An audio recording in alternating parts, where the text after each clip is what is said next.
To the 22nd annual Wild and Scenic Film Festival. We are based here in downtown Nevada City, also in Grass Valley, California, our sister city right down the road. I'm Elisa Parker.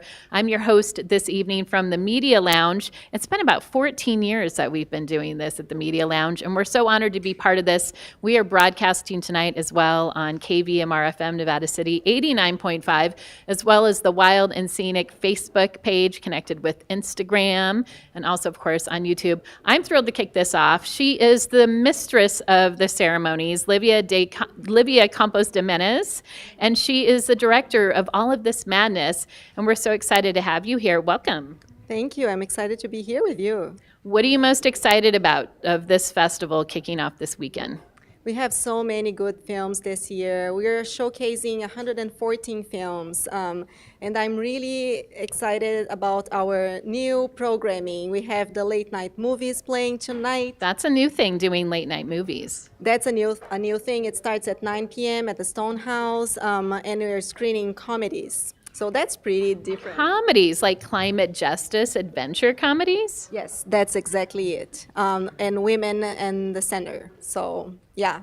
All right, that's exciting. And so the theme this year is real action. So let's get real about this then. What are some of the outcomes you're hoping that people walk away with through participating in this extraordinary festival? So the film is really an homage to our tagline, where activism gets inspired, and we looked for uplifting stories. So we are talking about the issues that we are facing, but people finding solutions. So I believe people will be inspired with the stories that we are showing this year. And it's running through Sunday, and then you also have the Film Fest favorites? Yes, we have the award winners playing on Sunday night, and then the locals night on Monday night. Where can people go get more information? It's not too late, by the way, to join the festival. It's not too late. They can go to our website, WildandScenicFilmFestival.org, and also our HQ here in Nevada City, Seven Stars Gallery, or in Grass Valley, it's the Center for the Arts. Well, we are so excited. Thank you so much for making this all happen. It's always an honor to be part of this. Thank you so much, Livia. And we're going to see her around town. When you see her, please thank her, and she might need a little just extra support. It's a lot to organize a festival. Thank you so much. All right. You're good. Get there. Oh, she's got a round of applause. You never know with the Media Lounge. There's a hub of amazing filmmakers over here in the corner. We have Monica with us. Hi. Hi, how are you today? I'm good. We haven't seen each other in a couple years. Yeah. So the last time we saw each other, you are an entrepreneur, you are a creator, you had your jewelry line, and when we saw each other just more recently, you've had a whole new trajectory. So what's going on, and how does it apply to the film festival this weekend? Well, I am in the trajectory of bringing, I'm an interactive artist, So through that process, I apply for a grant.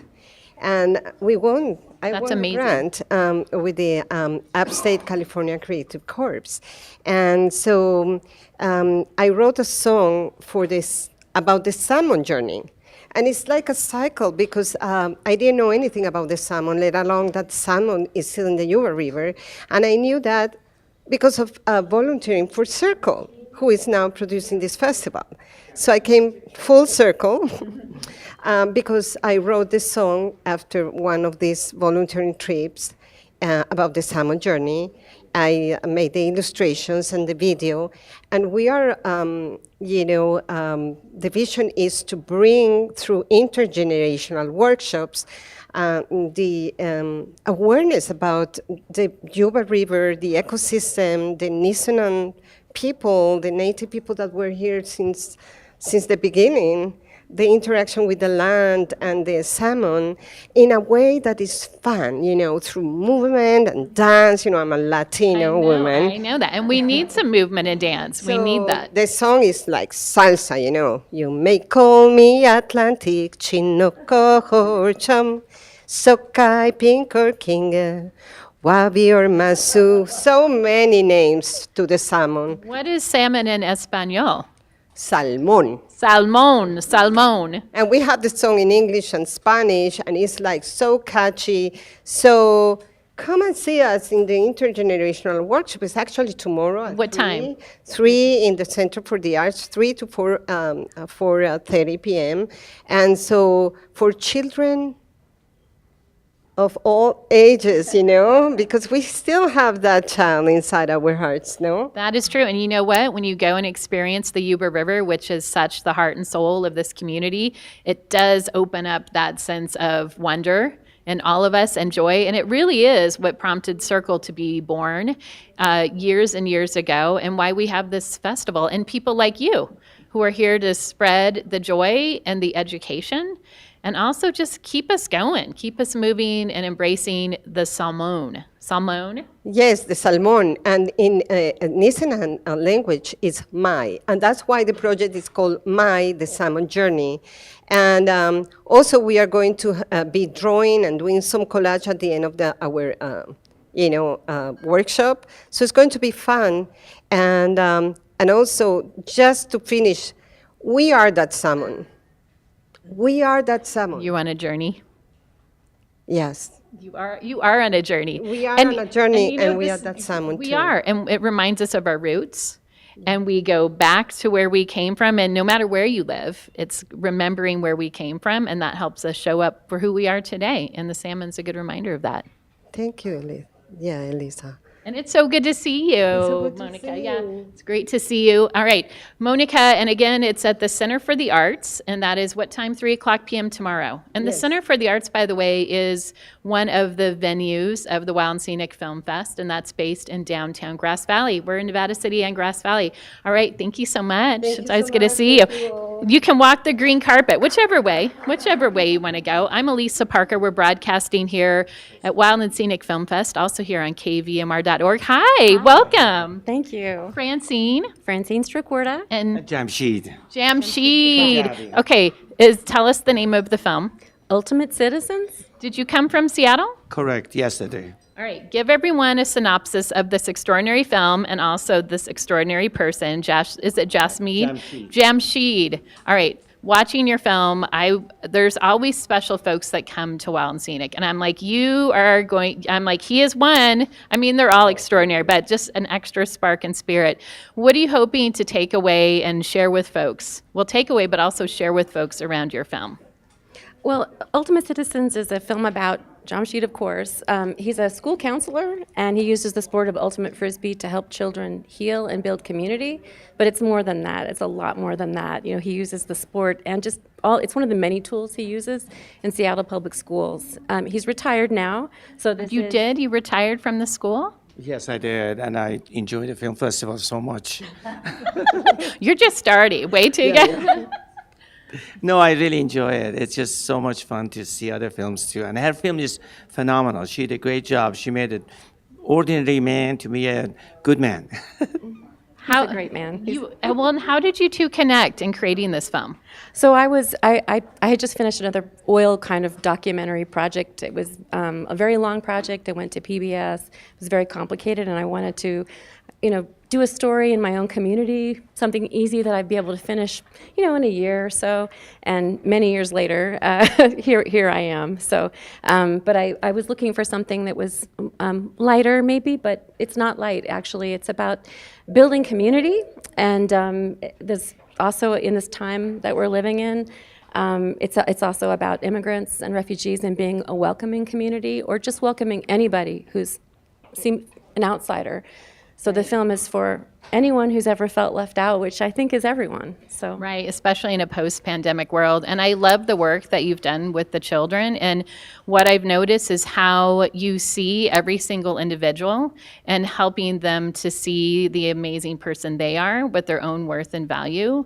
And that's a gift. And also just your own background. I see you have your sweatshirt, the 100-mile endurance run. So tell us a little bit about your background too, and how you've coupled these high-end endurance activities with the work that you were doing. It's amazing that I have crossed Highway 49 more than 25 times. Never been in Nevada City.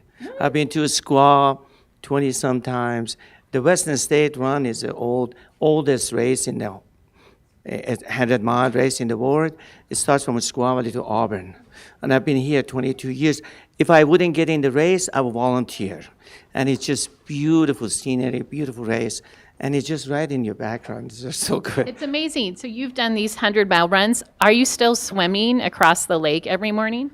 No, it's so cold. We were trying. I know, I saw that. And I'm like, in Washington, I lived in Washington. I'm like, wow, that is a lot. Washington is 46 degrees now. We were thinking, Francine swims in Puget Sound more than I do. And we were going to go to the river because I went there, touched it, and I think it's around sub 40. Last week we were in Minnesota and we swam in Mississippi. It was 36 degrees. That was my coldest. Are you supposed to swim in the Mississippi? We didn't swim. We just tried to get in the water. She stayed longer than I did. My toes were all frozen, and I came out. It was a long time to get them warm again. But it was great, exhilarating. You know, cold water is just so good for the brain circulation and so on. It's so good for you. I know I always recommend doing, in a safe way, the Yuba plunge as well. It's such an extraordinary river any time of year. Exactly. It's the best thing. I try to encourage the kids to do the portable plunge every year. At the end of her film, if you stay when they give the credits, it's just you see 2,000 people sometimes. They coming on New Year's Day for a swim, and I'm there every year to He's the help master them. of ceremonies. Well, I'm helping him to count backwards to come in the water. I saw that you were in the water, encouraging everyone to be their best self, and so that's amazing too. That you're also a long distance swimmer. Cold, no? It didn't. It happened because I met Jamshid. No So way. I just during the pandemic I got pretty down, and he said, "There's all this water out there. Go get it." And so I did. So That's now I- amazing. yeah. What The life in the ocean is so amazing, and it's so sad to see sometimes we destroy it, the plastic that all the animals have in their body. Or it's just hard. It breaks my heart, but we just enjoy and we try to be low impact and just go with no engine. I used to do long distance swimming. I stopped because there's so much pollution. One single swimmer with 5 people on a boat going a long distance, it's just not right. I was younger and maybe naive and didn't know about the environmental effect. Well, here you are. You're in the hub of all of this. And we look forward to speaking with you both later. Here, I believe we're doing a more extensive interview on Sunday. And the film, again, is Ultimate Citizens. It's so wonderful to have you both here. So welcome and enjoy Wild and Scenic. And thank you for spreading the joy and creating ripples right here in our community. Could you mention he's doing a fireside Oh, you're doing a chat fireside chat. Yeah. Okay, real quick. When is your fireside chat? Saturday at At 3:30, I think, yeah. Yeah. Do you know where that's happening? Broke down. Is it 425 Broad Street? Anyone know? 425, okay, 425 Broad Street. I've been here 20 years. sound Let's right? think what that's, She says it's that, in the that's right. community. Yes, 425 Broad Street. By the way, on the Wild and Scenic website, you can find more information as well. Thank you so much for being here. It's a pleasure to have you. And I'm Elisa Parker. We are broadcasting live here from the Wild and Scenic Film Fest Media Lounge, 22 years of this incredible festival. And it's where we get to meet folks from all over the world. And it's such an honor to have us at Hajan. Hajan, yes. Did I pronounce that correct? Yes, perfectly correct. So where do you live, by the way? I live in Taiwan. So you are in Taiwan, and you have such an extraordinary film. It's By the Sea? Yeah, it's called By the Sea. It's it's about a kid who surfs in southern Taiwan. Yeah. And one of the things I loved about your film is often when we see surf movies, especially lately, it's in there's Portugal and Hawaii or the French Polynesian. I was like, wait, I never thought about surfers in Taiwan. So tell us about your passion in creating this film in the first place and what you're hoping everyone can take away from your movie. Okay, so where I came from, Taiwan, it's the geopolitical position is kind of awkward in the world right now. We're kind of threatened by our neighbor all the time. So before the 1970s, people are not allowed to get near the coast. So it's not like here in California you can just chill out and just surf and just do all kind of ocean activities. So until recently, the surf became a thing in Taiwan. So that's probably why you never heard of surfers in Taiwan. Actually, we have very good waves as well in Taiwan, but surf is just becoming more and more popular in Taiwan. And it's like our generation and my parents' generations, they are afraid of the ocean. They are afraid because political reasons, and also they think that the ocean is very dangerous in Taiwan. So this film, I hope, it's actually one episode from 8 episodes. It's a series of documentaries. So this is being the pilot episode. It's encouraged people to, especially kids in Taiwan, to be more brave, and they have to be inspired by the ocean. That is amazing. Well, and that makes sense now because you highlight one boy. How old is he? Like 12?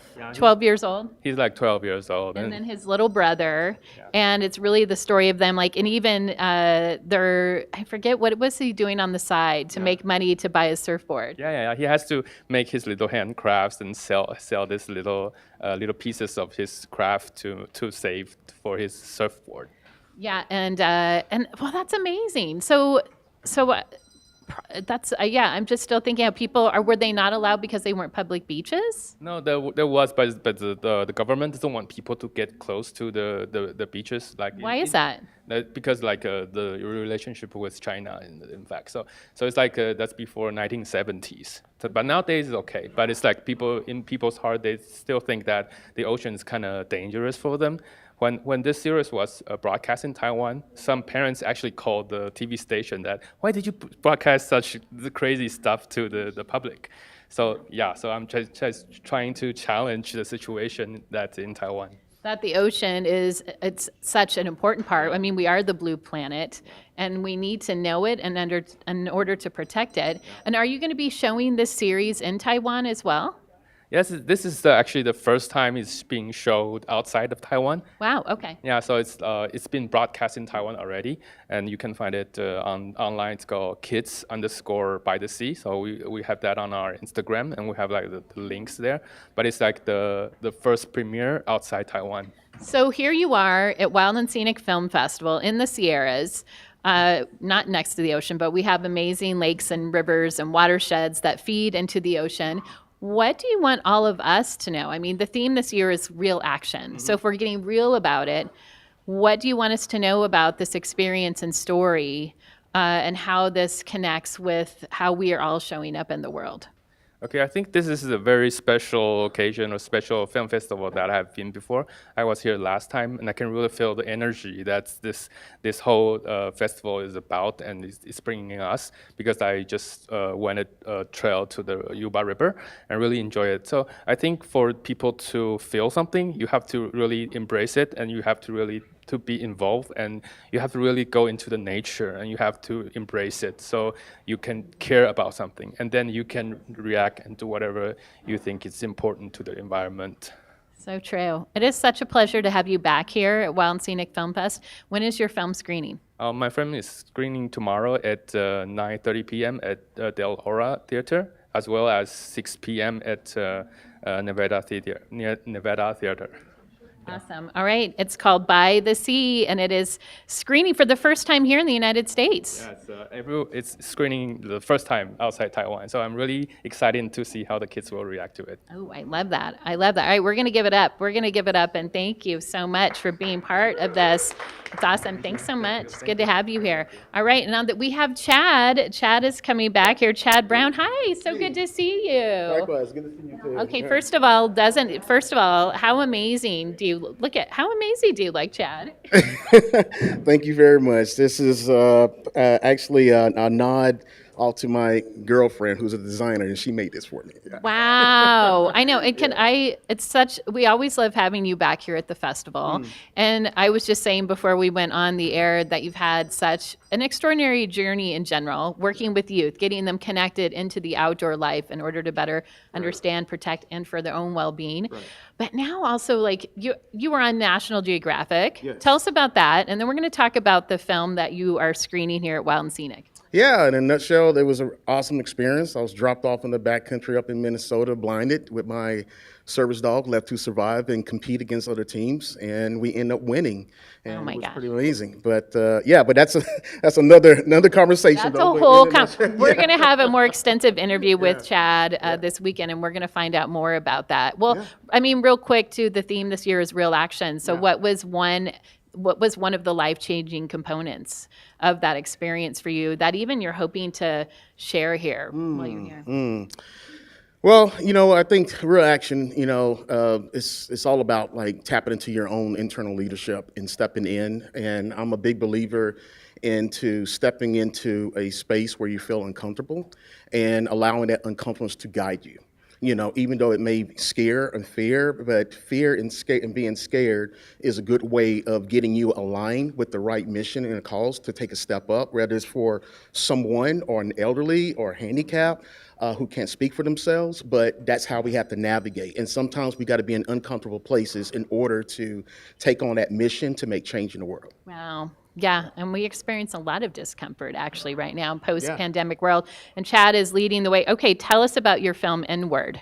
N-Word is centered around an African-American artist, and he's a really unique human being. He takes art and he found himself in a path of the faith of injustice within the fly fishing world, where he was not able to navigate that as an African-American man, step into that space. But again, he didn't allow that to stop him, and what he did was tap into his artist side and use garbage that he found in the ghetto and turn that into a way of creating flies, going out catching fish. And so he didn't allow any barriers to come in front of him, and he just kind of navigated in that space. And it's a really interesting, engaging film. What is his name again? His name is Michi Miko. And he lives in Georgia, Yes. Atlanta. Atlanta, right? Georgia, yes. What I also love about this story, and we always talk about everyone and the work we do and showing up in your own lane. Do what resonates for you, right? You're not mimicking someone else. You're showing up with what resonates for you. And so I love, even with the flies, how he had names for them. Oh my gosh, I was trying to think of some, Chad, and I was like, it has like sexual connotations with them, And he's an amazing artist as well. And so he's incorporating the natural world into his art, and then just how he applies that. And that's what we need to do, right? Interconnect everything. Absolutely. We got to interconnect. And the beauty about the outcome, about what he's doing, he is like recycle, reuse, right? And so he's taking what we throw away that finds itself into the streets, and he's bringing that back into his studio and just redesigning that around flies, art. And he's going out and catching fish with that, which is really challenging the status quo of an actual fly fishing angler. How we go to our books and go to our feathers, etc. And he's going through the garbage and he's bringing that back, basically. I mean, and also it's like the upcycling component, and also I remember him saying like, I don't look like the other people who were doing this. Like wearing this outfit, the typical fly fisher man doesn't resonate with me. Right, exactly. And and with that, by not resonating with him, that puts him in a unique position of finding his own path. And so I'm going to leave the rest up to the audience, let them check it out. But it's pretty cool. When is it screening? It screens tonight at 7 at the Center of Arts. Okay. Yeah. Tonight at the Center for the Arts. Chad Brown, it's always great to see you. We'll have a more extensive interview later this weekend. Welcome to Wild and Scenic. Thank you for having me. It's wonderful to be here again. I really appreciate it. It's good to have you. All right, everyone give it up for Chad Brown on the green carpet.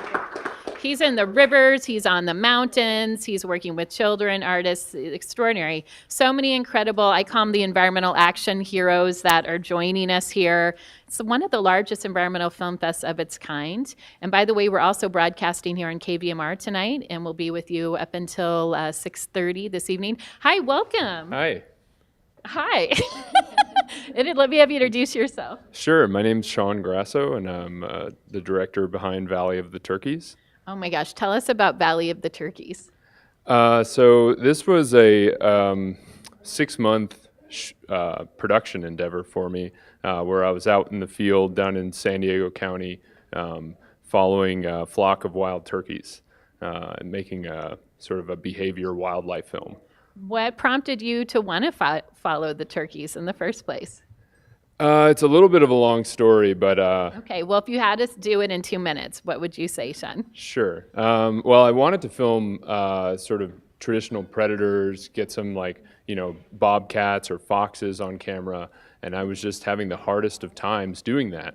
But in my exploration in that mountain range in San Diego County, I kept coming across these turkeys. And it made me think my interest is leading towards filming these predators, but what's going on in the life of this bird? And I kept seeing them, and I saw where they roosted and sort of where they came down into their field to feed in the morning. And I thought to myself, well, what if I just followed them for a while and saw, I'm sure I could find something interesting about them. And that spawned sort of the first night of seeing their mating rituals, and it just got me hooked after sort of seeing the dance of the wild turkey. So that ended up continuing. That was like early February, so I ended up following them all through the spring and summer. Wow. So if we're talking turkey tails, like you talked about the mating dance, what's one other element of the turkey that really surprised you? And by the way, we have wild turkeys roaming all over here in Nevada City and Grass Valley, but what was one surprise in addition to the mating dance?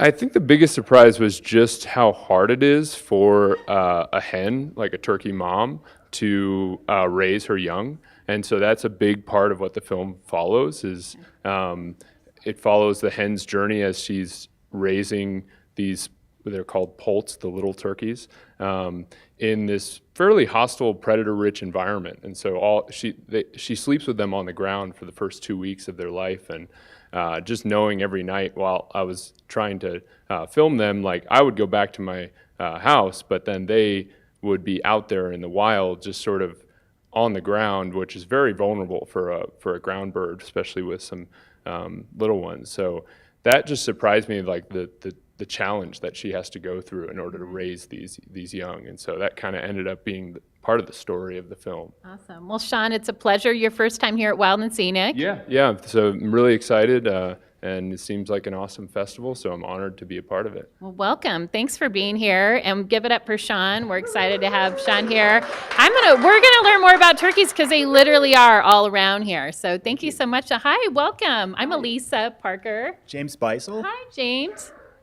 I'm Lana Beisel. Hi, Lana. We're going to get close and cozy. That's we're in this interconnected community in Nevada City, and that's kind of how we all are. We're all connected. You can't go to the store without seeing someone, Welcome, first of all. So is it the slot, the VR? You're doing the virtual reality. So tell us the name of the film.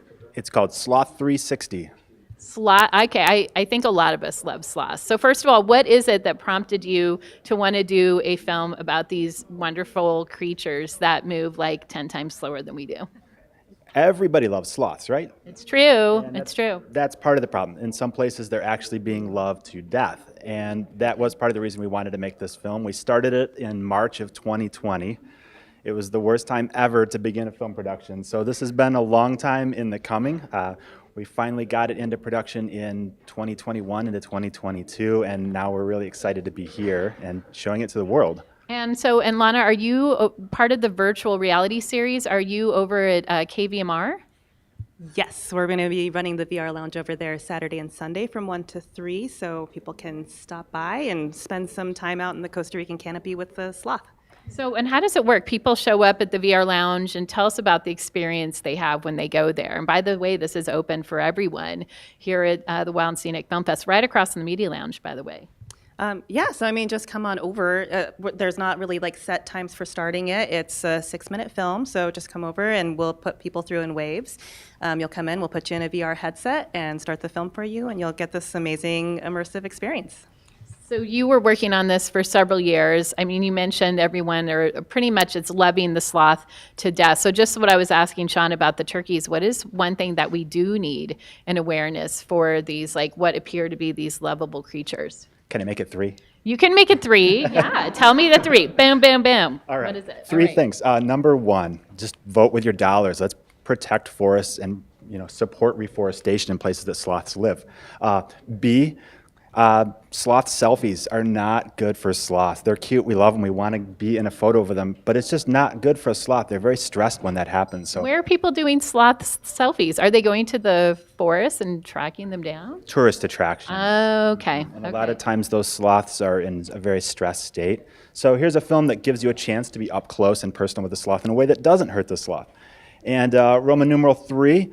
Number 3, coming at you with the sloths. Sloths need ways to get across roads. They need ways to connect their habitat. And unfortunately, in a lot of the places they live, it's power lines. And that's terrible for a sloth if it grabs onto an electrified power line. It's horrific. But we can build sloth speedways that connect their habitat, artificial crossings made out of ropes and fake vines and things like that. So you can support organizations like the Sloth Institute that are working to create that connectivity.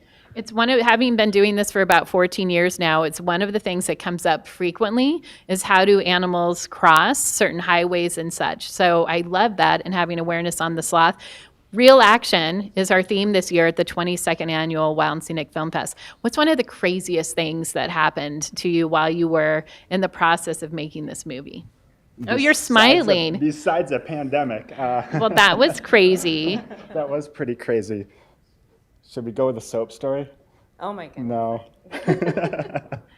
Well, here's some advice. If you're ever staying at a place that is also making soap and chocolate at the same time, it's really important not to mix those two things up. If they're placed on your pillow and you think it's a mint, Okay, so there you go. maybe soap. Don't eat the soap. I know we're wrapping up with KVMR. I want to thank James and Lana. Go to the VR Lounge. We have been broadcasting this on KVMR FM 89.5. I'm Elisa Parker. Do join us at the Wild and Scenic Film Fest. We're in downtown Grass Valley and downtown Nevada City, and come by the Media Lounge and meet some of these incredible people who are making an exceptional difference in the world. And thank you so much. Thank you, James and Lana. We'll give a big round of applause. And walk the green carpet. Walking the green carpet. Walk it on. Hi. Hi. Oh. Dr. Ann Willis, welcome. We're going to walk you this way, walking this way. I know normally you're in the river. Yes. And flowing with things. So first of all, welcome to Wild and Scenic. So tell us about actually your current title, what you're doing to protect our watersheds, and what you're hoping to accomplish while you're here with us this weekend. Absolutely. Well, thank you for the opportunity. I'm Dr. Ann Willis. I'm the California Regional Director of American Rivers. We are a national nonprofit that is dedicated to the restoration and protection of rivers all across the country. And the reason rivers are so important is because it touches everybody. 2/3 of our drinking water comes from rivers. Most people live within a mile of a river and they never even know it. They touch every aspect of our life.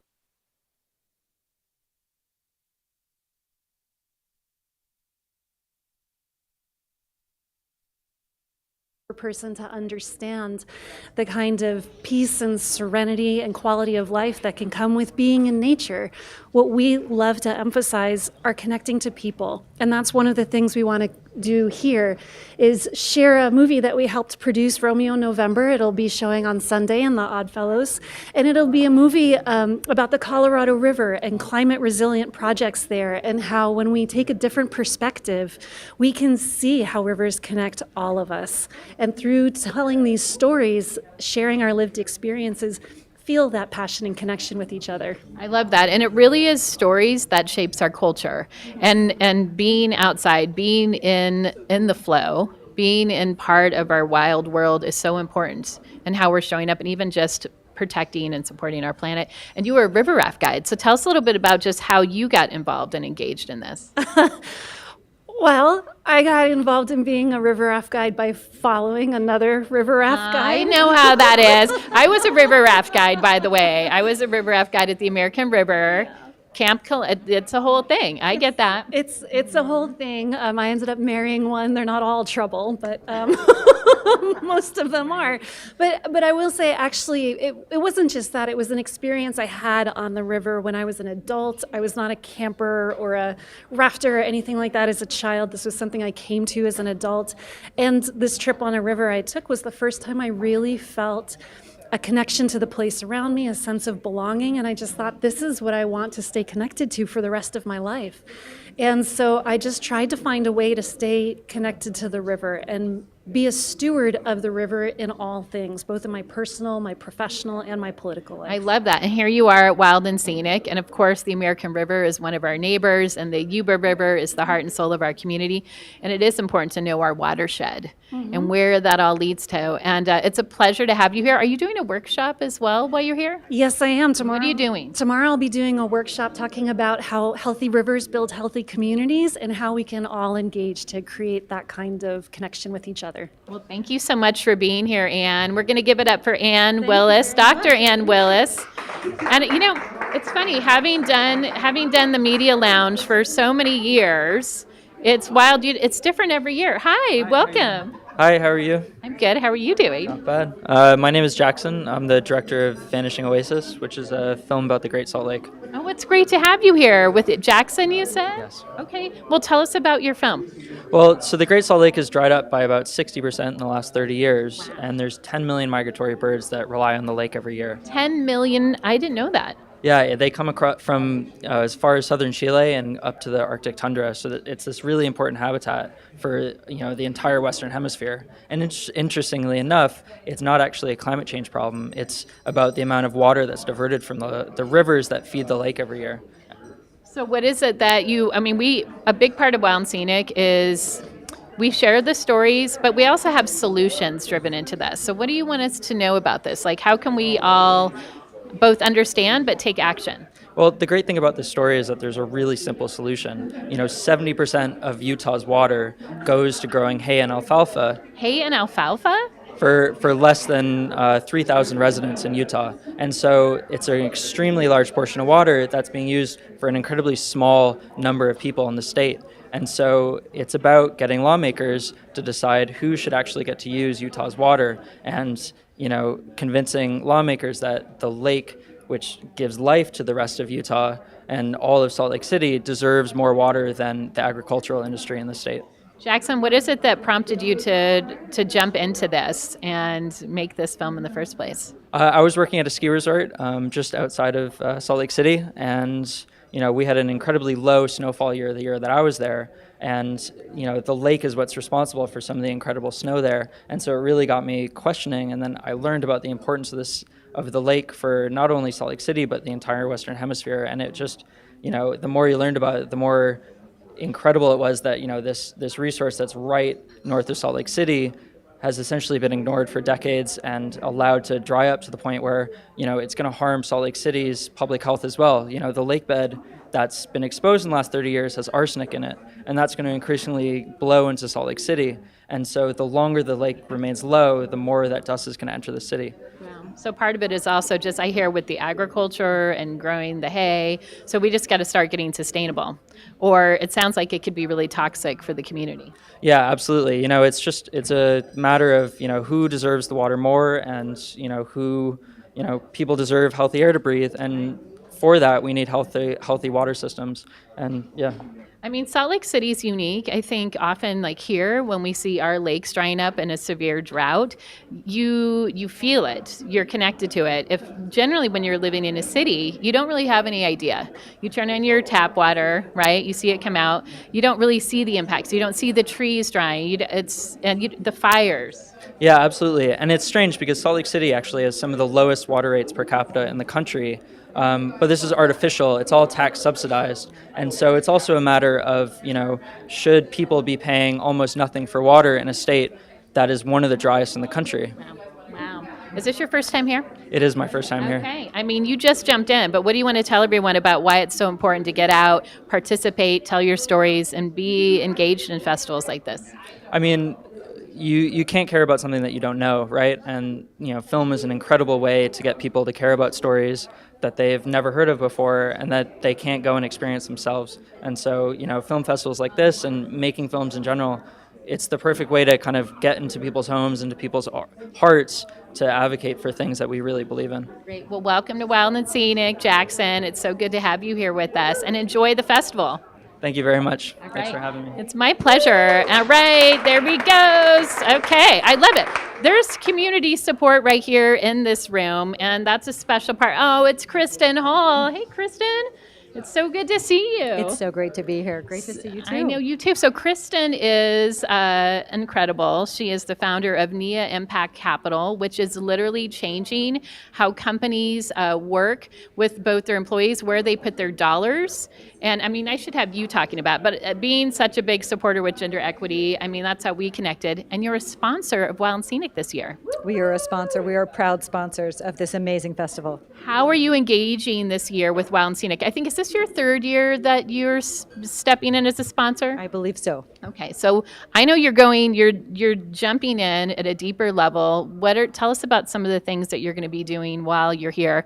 I know she's here part-time, but while you're in the festival mode. Yeah, thank you. So we are so happy to be here. We are hosting a walk and talk tomorrow. So we're going to do a hike along the tribute trail and talk about what does it mean to align your assets with your values.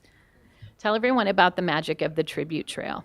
Oh, so this is along the Deer Creek, and it's just so magical. A really, really beautiful space. Where's everyone meeting to go on that walk? Oh, I would love to tell you that. I'm not there yet. We will find out. Angie, look at Angie's here. Angie's part of our team as well with her little cute Leon. She'll tell us. We'll find out. Here with us. 11:30 in front of the winery. At what time did she say? 11:30. 11:30 in front of the winery, which is the Nevada City Winery, and where our media lounge is. Ooh, and we're in financial activism.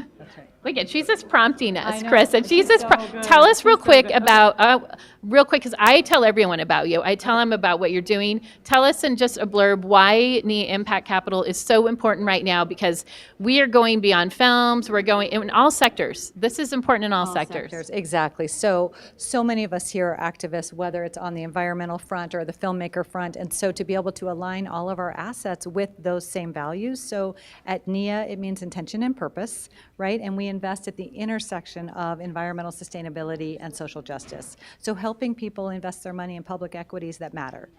And you're going to be talking about that in a workshop as well. What day is that, Angie? Yep. Angie, you should be coming up here. Sunday at 2 o'clock. Sunday at 2 o'clock in Nevada City. I need one of those things in my ear. I'll be like, what's that? Okay. And so when we last saw each other, it was in New York at Climate Week, because you're all over the place. It was with Jane Fonda. I'm like, I didn't know you were hanging out with Jane Fonda. Yeah. So, and how is the work you're doing really creating an impact in climate justice and racial justice and gender equity right now? So thank you so much. So we had such a good time with Jane Fonda, right? So she is on fire, literally. She is dedicating the rest of her life to climate and to electing those people that are going to say no to the fossil fuel industry. And we are very like-minded with Jane because we are, as investors, saying no to the fossil fuel industry. And we are helping our clients do exactly that. It's amazing. So I know, Kristen, you're so invested in the festival this year. Real quick, if you were telling everyone why it's so important to be part of the Wild and Scenic Film Festival.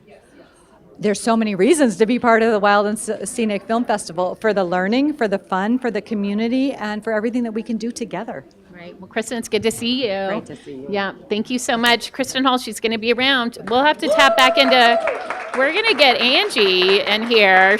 Maybe we'll connect with Angie. By the way, so hi, welcome. Hi. It's good to have you here. I'm Elisa. Hi, Lisa. I'm Mark DeSena. Oh, hi, Mark. It's so great to meet and connect with you.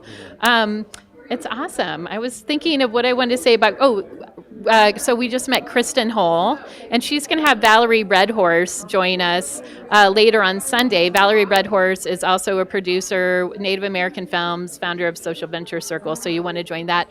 Okay, Mark, the film is incredible. It was Farming While Black. It's one of the first films that I watched, and I was like, whoa, whoa, whoa. Let's talk about this. So, I mean, I'm not. You talk about it. You tell me about it. Tell them about it. Like, what your intention was in creating the film. You highlight certain farmers in this, and in New York primarily. Primarily on the East Coast. So, Farming While Black is a feature film that it features Leah Penniman, who wrote a book called Farming While Black, and the book is sort of a how-to on farming, but also really looks at the plight of the black farmer in the history of the United States. And from a height of farm ownership at 14% in 1910 to today, it's less than 2%. So Leah and her cohorts and a few characters in the film, Blaine Snipsall and Karen Washington, are leading this rising generation of young black farmers to reclaim their Afro-Indigenous farming history. I mean, it is food. Food shapes our culture. And I love because they integrate, she integrates community. They buy land in an area that they can afford, and are told this land isn't even farmable. Right. And they prove them wrong. Right, and they use a lot of regenerative Afro-Indigenous techniques to make the topsoil farmable. So yeah, they really brought back this technique, and in many ways was the original organic farming. And she makes a big point of that in the book, that many of the innovations came from black farmers. Right. And one of the other things that I did not know, what's the name of her farm, by the way? It's Soulfire Farm. Soulfire Farm. And she was even saying that when people were brought over here against their own will, but they actually had seeds braided into their hair. Right. Yeah. The braiding. Yeah.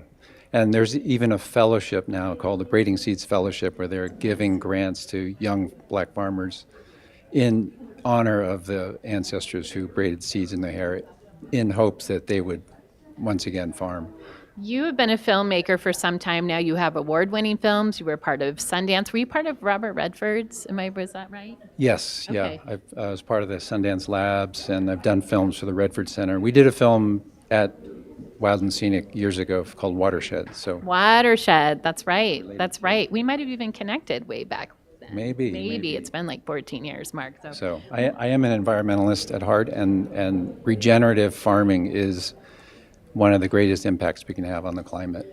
And I know the festival is certainly, I love the trajectory that we've been taking, where it is ensuring that this festival is accessible to everyone, that we are highlighting stories that amplify everyone, especially underrepresented voices, that it is inclusive and diverse and something for everyone. So what was it about this film? Like, what was it with their story? And by the way, we have some farmers that are going to be here. Oh, yes.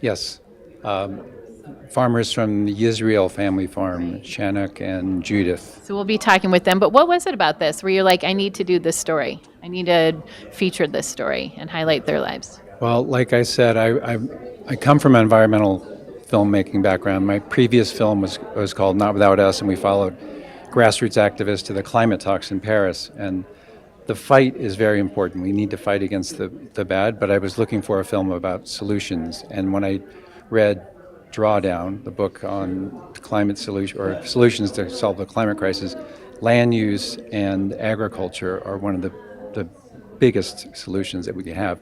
Then I heard a podcast from Leah and was just... You're like, that's it. That's it. It's an incredible story, and please do go see it. It is called Farming While Black, and it's funny with Naima, her sister. I was like climbing poetry. I moved to New York recently, and I hear this voice. I'm like, that sounds like a lot like Naima. And Alixa, from Climbing Poetry. And then I was like, that makes sense why she was in New York, because she's farming with her sister. Yes, she's now the program director there and inviting lots of young farmers with their BIPOC immersions every summer. We're going to have a more extensive interview with Mark and some of the crew and the farmers later. But thank you so much, Mark, for being here and coming back to Wild and Scenic. Great. It's a pleasure to have you here. Thank you so much. Thank you. All right, it's going on the red carpet. And I am Elisa Parker, and we're broadcasting here at the Wild and Scenic Film Fest. Come on down. Hi. This is the green carpet experience. Nice to meet you, too. I'm Elisa. Marie. Nice to meet you. Hi, Marie. Hi. I'm Anna Maria. Oh, it's so nice to meet you both. Okay, so we're bringing in some dark comedy here to Wild and Scenic. I was just watching the film earlier today, and I'm like, okay, she's tackling both Gen Z. Tell us a little bit. So first, tell us the title of the film and just the premise. So our movie is called Susie and Jenny. It's screening tonight. It is indeed a dark comedy about an elderly woman who decides to take action when she realizes that the planet is at a point of no return in terms of global warming, and she does it in a rather unusual way. And you're in this. You're okay. Yeah, hi. So, I don't want to give away the end, but I am extremely passionate about the environment in this movie, and I hear something on TV about how I can fix it.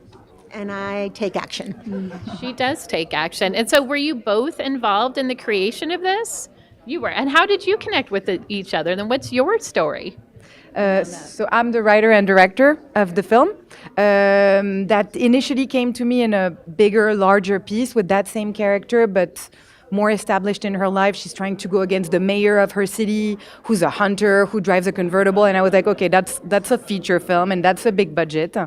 So let's try to do a more focused and centered story on how she became a sort of a vigilante. And Okay. that's how the movie focuses on that. Ooh, so this is like a prequel, Yes. as it is. That's I right. love that. And why, you know what I love about this too is a lot of our films are highlighting specific stories, like real life stories. And so this is, it's not necessarily a documentary, and it does have this dark comedy part that we don't often see. So why did you want to take that angle with this and helping to, with your messaging?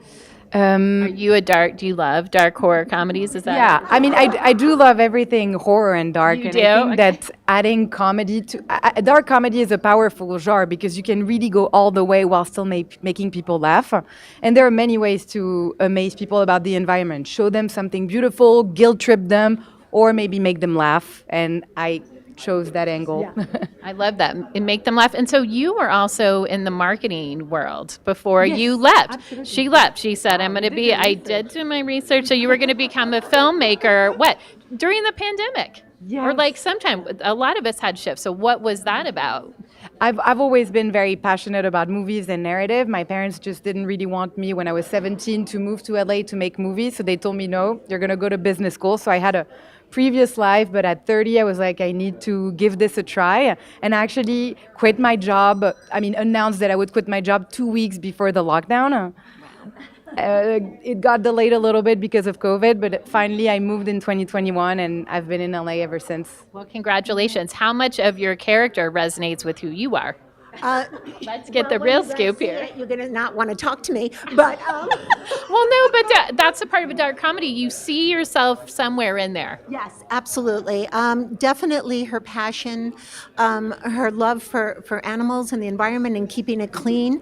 And, sometimes we have to take drastic steps. And I can relate to that. Like, I have to do that at home all the time with my husband. So, I hear ya. Okay, or if you have teenagers. yes, no kids, just the husband. Yeah. Well, congratulations. And when is the film screening? It's tonight at 9 p.m. Okay. Yeah. Where is it screening at? Do you know? Somewhere in the festival. Here. It's in Nevada City and not in Grass Valley. It's paired. It's the evening nighttime movies we're pairing. Oh, the late night movies for dark comedies that make a difference. Go to the Stonehouse. All right. Well, it's such a pleasure meeting you both. And your first, my pleasure. And your first time here? Yes. Oh, welcome to Nevada City. There's a lot of dark comedy in this town as well. I'm just going to warn you. Watch out. But it's wonderful too. That's right. All right. Thanks so much. Right. Yeah, my pleasure. Yeah, my pleasure. Ooh, we need some dark comedies here, especially after post-pandemic. It's hi. Oh my gosh, here they are. Oh wait, look at Brendan, by the way. It's good to see you guys. Good to see you. Nice to see you Good too. to see you too. All right. Is it Matthew and Palmer? Am I right? Yeah, I'm Palmer. I feel like after the pandemic, my brain just goes with this remembering everybody. But I know you guys. Oh, it's an honor. Wow. So do you have 2 films here?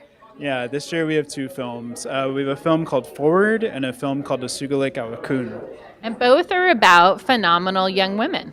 That's right. Yeah, the first film is about a woman named Angelica who started a hiking group for other plus-size women of color to get into hiking and backpacking. Another film is about a Ununga scientist in the Aleutian Island chain of Alaska who's studying toxic algae blooms that are affecting her community. It's amazing because I think when you think about Alaska, or at least most parts in Alaska, that they've been harvesting local food for so long with the shellfish. Mm-hmm. And you're like, wait, why would it be toxic? What's going on? And then you look over in the film to see like all the visitors that are coming in and with fossil fuels and that she's native and taking it upon herself to not both learn about it, but take action. How did you connect with both of these women? So we, Forward was, and Asugalik Awakun are 2 kind of different films. Asugalik Awakun is a partnership with a nonprofit called First Nations Development Institute.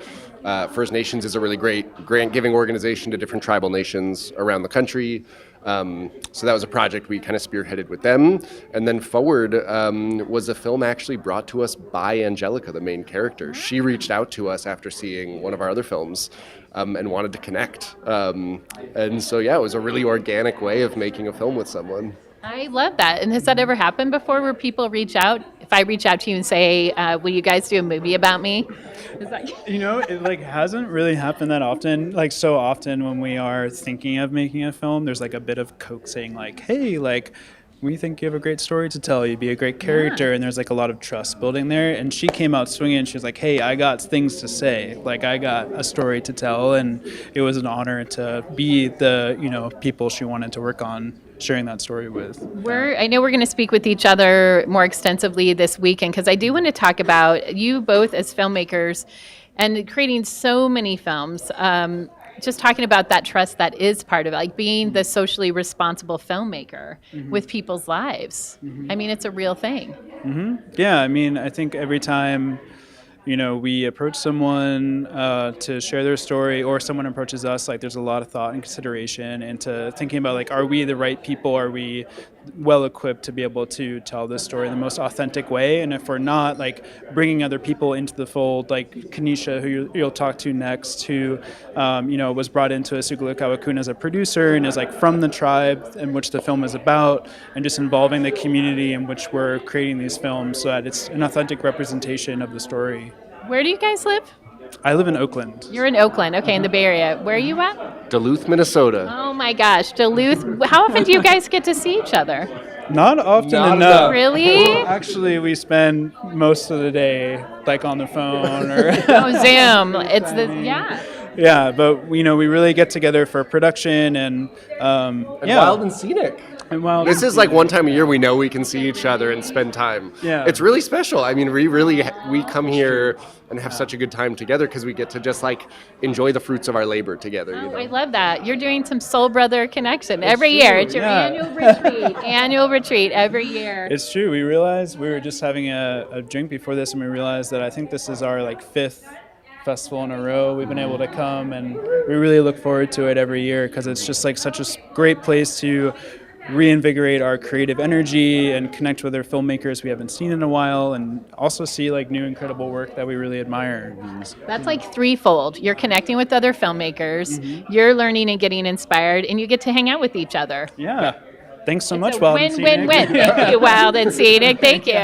Oh my God, so great to see you guys. And there's a welcome ceremony tonight, by the way, at Stonehouse. Are you going to be there? Absolutely. We'll see you there. Welcome. All right. Thanks, guys. All right. It's great to have you here, Matthew and Palmer.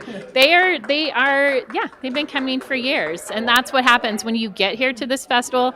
Sometimes when you actually arrive in Nevada City, a lot of times people end up moving here. It's true. Hi, welcome. Oh, hey, I'm Elisa. Oh, is this a hug? You can give a hug if you want to. I'm Kanisha. Yeah, This is it's nice to meet you, Kanisha. This is Kanisha's first Wild and Scenic. No way. So how did you two connect with each other? Matt and Palmer came out to Unalaska over the summer, and that's my hometown. And so I was able to be a part of Asugulakawakun as a story producer. That's amazing. I mean, well, how did you even connect within that community? Because it's kind of remote. That's where I grew up. You grew up there. Okay. You're like, that's my hometown. Yeah. Tell us about your town. How would you describe it to people? It is a fishing town. It is has been the ancestral homelands of the Unanga people for the last 10,000 years. So a lot of what we do circulates around fisheries. I was just speaking earlier about one of the conversations with the two elders in the film talk about how food is such an important part of the culture, and that they would rather have the simplicity of being able just to harvest your own food, to get your own food without having to worry about being toxic. Can you talk about that element in your film and how important it is for all of us to know about this for how we show up in our lives out here? That's a great question. I think because of the remoteness of the island, we rely heavily on subsistence foods because the cost of living is so high. So if we are able to harvest foods year round and stock up on those things to keep us fed throughout the year, one, it keeps us fed, but also really enhances our connection with the land and the ocean. So how we take care of those things is really important. One of the things I think that shifted, I saw in the film, for example, I mean, it's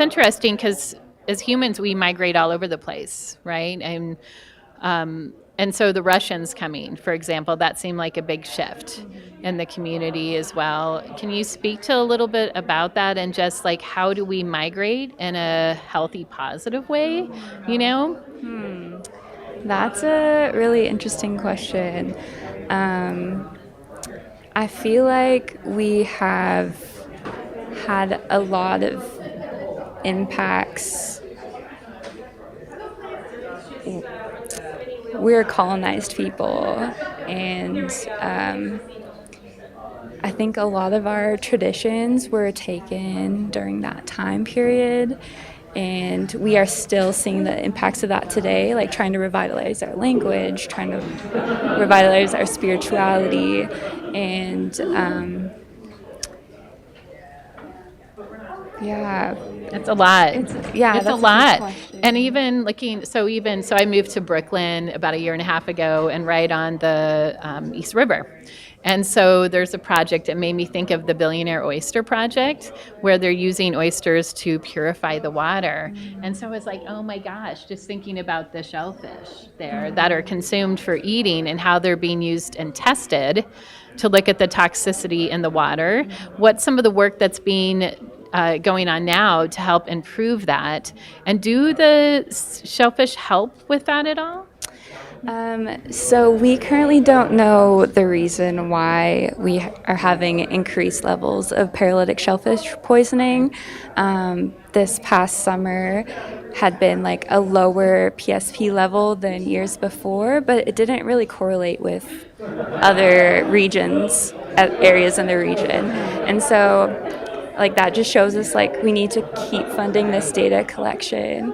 But yeah, they are filter feeding animals, and with the impact of the fisheries on the island, we're not really sure like how things are being impacted. So yeah, It's part of the process and unfolding. And then you two are connected with each other. So what was this experience like for you? Because you've been all over covering a lot of stories around environmental injustices and also just environmental action. So what was that experience like for you?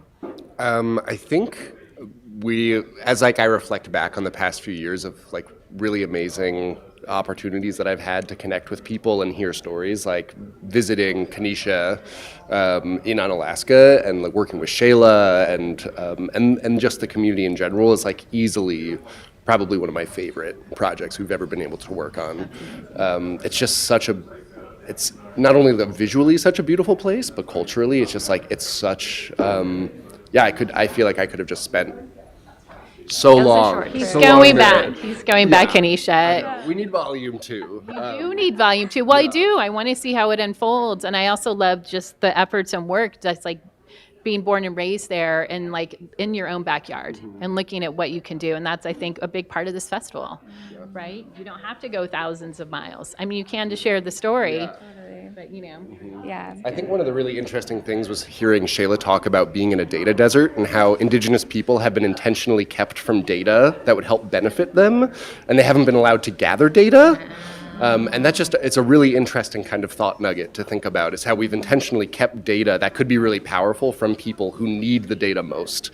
That's a big part of Shayla's work and Keisha's work. That's interesting too. Well, even just data and even like AI, and what are the stories and data that have been collected because it's regurgitated and what's been left out. So that's such a good point. Well, welcome to Wild Scenic. It's such an honor to have you here. And again, when is this screening? Saturday at 2:30 or 2, we have a screening of Asugluk Awakun, right? Yeah. Okay. Right. Thank you. Enjoy your time here and welcome and thanks again. It's a pleasure. Welcome, Kenesha. I'm Elisa Parker and we are getting to wrap up soon. Hi, welcome to the green carpet. Thank you. It's good to have you. Have you been here before? I have, yeah. You look familiar. What is your name? Derek. Oh, Derek. Wait, what's your film? So I'm here with a film called Between Earth and Sky. Oh my gosh, yes. And she is a tree woman, the person you're featuring in here. An incredible film. Tell us a little bit about it, her story, and how you even connected with her. Sure, so I'm the cinematographer on the film. It's a profile, a sort of an immersive profile of a woman named Nalini Nadkarni, who's the director, Andrew Nadkarni's aunt. And she's sort of a world-renowned tree scientist, And the film is sort of an exploration of her life and a kind of, I guess I'd say, come to Jesus moment that occurs after she falls from a big maple in Washington State that she's studying. And that kind of initiates a reflection on where she's at in her life and sort of the value of trees for her. And that kind of begins the exploration of the film. Right. I know I loved this film, and the cinematography is beautiful. So what was that process like? Because she is climbing. She has her own little get-up system she uses to climb up to these trees, and it kicks off in Monteverde, the triple canopy forest in Costa Rica, and she's on top. How was that experience for you? How did you shoot that footage, first of all? So the Costa Rica stuff was actually shot by Andrew, the director, but I was sort of uniquely prepared for this film because I had just made my own film about a tree sitting movement in Humboldt County, so people living in redwood trees. Does that still happen, really? That's still happening, yeah. It's sort of happening, in the background at this point. So that film, which was called Sentinels, sort of looked at tree sitting movement, and so I was up in the canopy filming with them. So I kind of came, again, prepared to do work like this. The stuff I ended up filming, where we kind of returned to the scene of her near-death experience in the Olympic National Park, didn't actually involve us getting back into the canopy. But those scenes that Andrew filmed, I believe he got in a harness like I did when I was doing the tree sitting film. So it definitely, there are some logistical challenges inherent in the film, but it also kind of, bequeaths some pretty terrific shots. Was this film shortlisted for an Oscar? We were. Wow. Yeah, so it was a kind of wonderful experience because it was a very independently made film, which again, I kind of really enjoy being at festivals like this that give a voice to, truly independent cinema. And, this film got pretty far considering the conditions under which it was made. So, During the pandemic. During the pandemic, and just as a film that has to really scrap and claw for funding, and we did have some wonderful support throughout the way, but to get within Oscar contention was cool. Although there's other reasons for sure to make films, and being at festivals like this is one of them. So the theme of the Film Fest this year, Derek, is real action. So we talk about getting real. So you've spent time up in I think some of the grandest trees up in the redwoods. How has that changed your life? Yeah, I mean, working on films like this has just helped broaden my perspective and given me an appreciation of, the non-human worlds and our place in those worlds. It's made me realize that, as we all know, the impact, the outsized impact and the largely negative impact that we're having on our ecosystems needs an intense re-examination. And Andrew's film is really, I think, about that. It's looking at what happens in the aftermath of destruction, what grows back after destruction. And I think that is sort of the essential lesson for all of us right now. And another part of this film, real quick, is it's the human experience too. So it's the trust and connection we have in the natural wild world. And then it's also her own experience of being so connected, but being vulnerable, taking the leap, having the courage when she goes back to the tree to have that experience that she fell from, which felt like her solid space, her home space, because she had also, it talks about her personal life, challenges growing up. That's just as important, I think, in these stories. Yeah, and I think that's a beautiful lesson with the film and the way it's rendered is, and I sort of see it as an analogy for kind of maybe what we all have to encounter now, which is a bit of a death. Something has to die, and instead of what I think Nalini is a great ambassador for is this idea that does not need to be a scary experience. It might be at some sort of egoic level, but as we pass through that, I think there's a transcendence and hope on the other side. That's amazing. It's called Between Earth and Sky. It is an exceptional film, and it is one of those films that makes you contemplate your own life, your own connection worth the world, and where we all need to take leaps in our own life. Thank you so much, Derek. Thank you. Yeah, appreciate it. Welcome back to Wild and Scenic. And I believe, Kim, is that a wrap? So I want to thank our crew, Brendan and Kim and Catherine and Mark and Jim. We're going to be here, and all of our volunteers, we're going to be here at the Wild and Scenic Media Lounge here at the Nevada City Winery the whole weekend. We're going to be doing in-depth interviews beginning from 12 to 5. I do hope you'll join us. Come on down and connect. Watch some of these films. You can also watch and enjoy online. Take action. It's about real action and living your best life and knowing you have the freedom and capability to do that. I'm Elisa Parker. It's such a pleasure being with you here for the 22nd Annual Wild and Scenic Film Festival. We'll see you this weekend. Okay.